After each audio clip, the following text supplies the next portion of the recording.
السلام عليكم ورحمة الله وبركاته. النهاردة مع بعض فيديو تطبيق جديد. خلينا أسألك سؤال غامض شوية من التاريخ.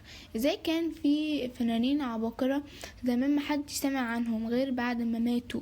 وهل النهاردة فعلا عندك فرصة تكسر القاعدة دي وتوصل بصوتك للعالم وانت لسه عايش؟ خلينا معاك لاخر الفيديو عشان هجاوب عليك. بص يا صديقي، احنا عايشين في عصر مختلف تماما، عصر انك ممكن من موبايلك بس تواصل صوت لملايين ناس، والتطبيقات بقت هي الابواب الرئيسيه لاي حد رقمي.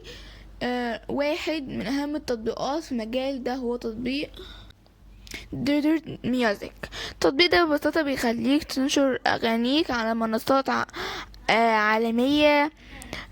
يعني بدل ما تستنى شركات انتاج تستكشفك، انت بنفسك تقدر تنزل شغلك وتكسب منه كمان. خليني اقولك الارقام اللي هتخليك تركز، سواء موسيقي رقمية بيحقق مليارات الدولارات سنويا، ونسبة كبيرة من الفنانين المستقلين بقوا بيعتمدوا على التوزيع الرقمي بنسبة 100%. وده بيخلي التطبيق ريت ميوزك ده قوي جدا لأي حد عايز يبدأ. طيب استخدمه ازاي صح؟ ركز معايا. اول حاجة لازم ترفع اغنية بالجودة عالية، لان اي ضعف في الصوت هيبان فورا. بعد كده تختار بيانات صح زي الاسم الاغنية تصنيف وكلمة المفتاحية. ودي نقطة ناس كتير بتغلط فيها وبتخلي شغلها يضيع وسط الزحمة. وبعدها تحدد منصات النشر وتتبع الأداء من داخل التطبيق. وبعد كده بس هنا بقى نقطة مهمة، اوعى تقع في الفخ اللي ناس كتير وقعت فيه، انك تفتكر ان مجرد رفع الأغنية هيخليك تنجح. لا، ترويج ومسؤولياتك انت والتطبيق مجرد وسيلة مش اكتر.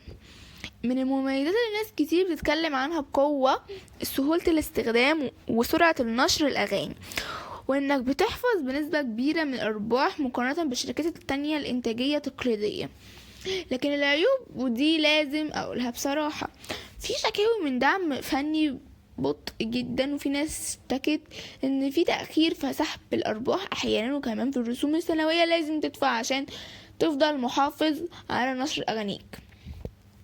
ومن اكتر التعليقات اللي عليها تفاعل كبير على بلاي ستور، واحدة بتقول تطبيق حلو كبديل، مش كفاية لوحده عشان تنجح وتبقى حقيقي 100%. طيب المطور بيكسب ازاي رغم انك ممكن تحس ان بسيط الربح جاية من شركات سنوية ورسوم توزيع، وكمان خدمات إضافية مدفوعة زي الترويج والتحليلات المقدمة. وده نموذج شائع في التطبيقات دي. خليني اكون واضح معاك كخبير، وفي ناس بتستخدم نوع من تطبيقات بشكل غلط او غير اخلاقي، زي دفع المحتوى مش ملكهم، او استغلال النظام لتحقيق الربح السريع. ده ممكن يعرض حسابك لإلغاء نهائي.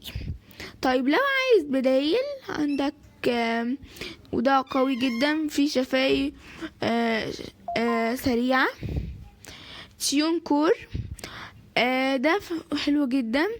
وفي سي دي بيبي، وده مناسب لو عايز تدفع مرة واحدة بدل اشتراك سنوي. كل واحد فيهم ليه مميزاته مختلفة، وانت تختار حسب هدفك. وفي الاخر رجع السؤال اللي بدأنا بيه الفيديو: هل الفنانين زمان محدش سمع عنهم غير لما ماتوا؟ الإجابة لأنهم ما كانوش يملكوا وسيلة تواصل صوتهم للعالم.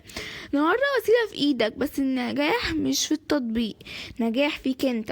لو عجبك الفيديو ما تنساش تعمل لايك، وعايز تحقق نتيجة حقيقية وتفهم اسرار التطبيق ده، اعمل لايك واشترك في القناة عشان اديك الخلاصة اللي بتفرق فعلا. سلام.